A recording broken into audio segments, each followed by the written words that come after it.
Hello friends, welcome back. मैं हूं Mahesh Gurjar from education IT end game programming education.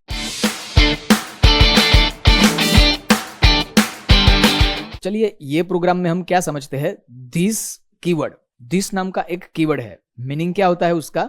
Reference of current object. कैसे use करते हैं देखते हैं। तो मानो कि हमने एक प्रोग्राम बनाया था मेथड ओवरलोडिंग का, या तो फिर लास्ट सेशन में हमने कंस्ट्रक्टर पैरामीटराइज्ड भी यूज किया है। तो मान लो कि कंस्ट्रक्टर है पैरामीटराइज्ड, उसके अंदर आर्ग्यूमेंट में क्या लिया है हमने? Integer x1, integer y1, integer r1। अब उसके अंदर हम क्या करते थे? x is equal to x1, y is equal to y1, radius is equal to r1। तो जब हम ऑब्जेक्ट क्रिएट करते हैं सर्कल C1, उसके अंदर हम पैरामीटर प्रोवाइड करते हैं, तो वो पैरामीटर यहां से ये x1 में जाएगा, सेकंड है वो y1 में स्टोर होगा, और थर्ड वाला जो है वो r1 में। और ये जो x1 पैरामीटर है, वो x1 पैरामीटर x नाम का जो मेंबर है उसके अंदर स्टोर होगा, y1 जो है वो y नाम के मेंबर में स्टोर होगा, और r1 जो है वो रेडियस नाम के मेंबर में स्टोर होगा। तो यहां पे नेम का कोई कॉन्फ्लिक्ट नहीं है। लेकिन अगर हम इस तरीके से कोई पैरामीटर का नाम लेते हैं, सर्कल जिसके अंदर integer x, integer y and integer radius, तो पैरामीटर का नाम और मेंबर का नाम सेम हो, x is equal to x, y is equal to y and radius is equal to radius, तो यहां पे पैरामीटर का नाम और मेंबर का नाम दोनों सेम है। तो कौन सा नेम पैरामीटर के हिसाब से यूज होगा और कौन सा नेम मेंबर के हिसाब से यूज होगा, वो कैसे कंसीडर होगा? तो यहां पे कोई ऐसा कंसीडरेशन नहीं है। हमेशा पहली प्रायोरिटी लोकल स्कोप को मिलती है। तो यहां पे देखो, पहले एग्जांपल में देखो, यहां पे x, तो लोकल स्कोप में डायरेक्टली कोई x है नहीं है, तो वो कंसीडर होगा मेंबर। तो member x is equal to x1। तो x1 क्या है? पैरामीटर में है, मतलब लोकल स्कोप में है। तो ये लोकल स्कोप का x1 मेंबर के x में स्टोर हो गया। ये केस में ये हुआ। लेकिन इस केस में क्या हुआ? लेफ्ट साइड में जो x है, डायरेक्टली ऑटोमेटिकली ऐसा कंसीडर नहीं होता कि लेफ्ट साइड में जो होता है वो मेंबर होता है और राइट साइड में जो होता है वो पैरामीटर होता है। ऐसा नहीं है। लेफ्ट साइड में हो या राइट साइड में, वो पहले लोकल स्कोप को प्रायोरिटी देता है।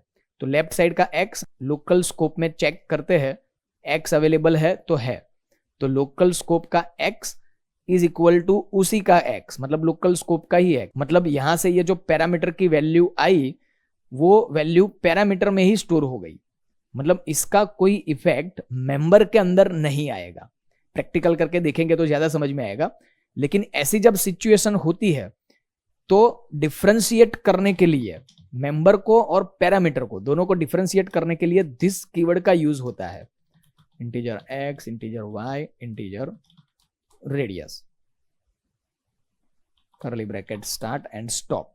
अब यहां पे हमें क्या करना है? मेंबर को कंसीडर करना है। तो दिस नाम का कीवर्ड, तो this keyword is equal to what?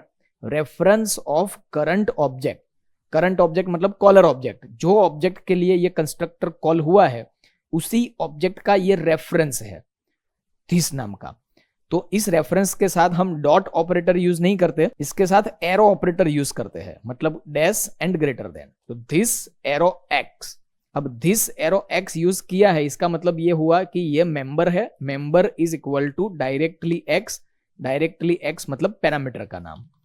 Same way this arrow Y is equal to Y, this arrow radius is equal to radius. Clear? तो जब पैरामीटर का नाम और मेंबर का नाम दोनों में अगर कॉन्फ्लिक्ट होता है, तो डिफरेंशिएट करने के लिए हम दिस कीवर्ड को यूज करते हैं। This is the reference of current object. Internally ये पॉइंटर है। तो याद करो, सी प्रोग्रामिंग के कॉन्सेप्ट में स्ट्रक्चर के साथ जब हम पॉइंटर यूज करते थे, तो डॉट की जगह पे एरो यूज करते हैं। तो same way this is the pointer, तो उसके साथ डॉट की जगह पे एरो यूज कर दिया। This arrow X is equal to X. तो दिस जो है वो रेफरेंस है, ऑब्जेक्ट है, इसलिए ये मेंबर कंसीडर होगा और ये डायरेक्टली पैरामीटर कंसीडर होगा। क्लियर? चलिए प्रैक्टिकल करके देखते हैं। Start, file menu, DOS shell, mount D drive, exit, new, this keyword has include iostream.h has include conio.h. void main void curly bracket start stop clear screen get ch save d drive courses C++ and this example. चलो class circle curly bracket start stop private integer x y and radius public एक constructor create करते हैं integer x integer y integer radius.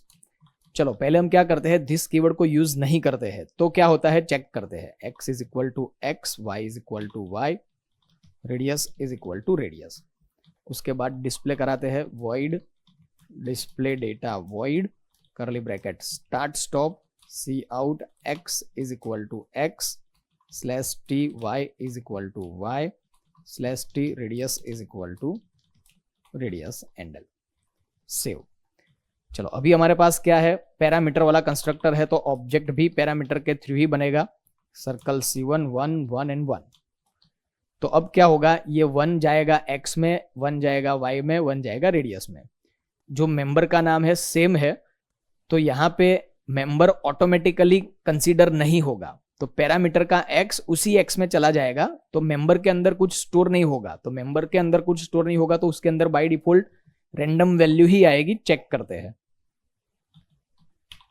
C1 dot display data save control F9. देखो x is equal to random value, y 0, radius is equal to भी random value. तो अब differentiate कराने के लिए हम क्या यूज करेंगे, इसके साथ दिस रेफरेंस यूज करेंगे और रेफरेंस के साथ हम यूज करते हैं एरो. तो this arrow x is equal to x, this arrow y is equal to y, this arrow radius is equal to radius. Control F9. ठीक है, तो बहुत ही सिंपल कॉन्सेप्ट है. तो आगे आने वाले एग्जाम्पल में जहां पे भी दिस रेफरेंस की जरूरत पड़ेगी वहां पे हम यूज करेंगे. तो फ्रेंड्स ये प्रोग्राम की प्रैक्टिस कर लीजिए. मिलते हैं नेक्स्ट सेशन में.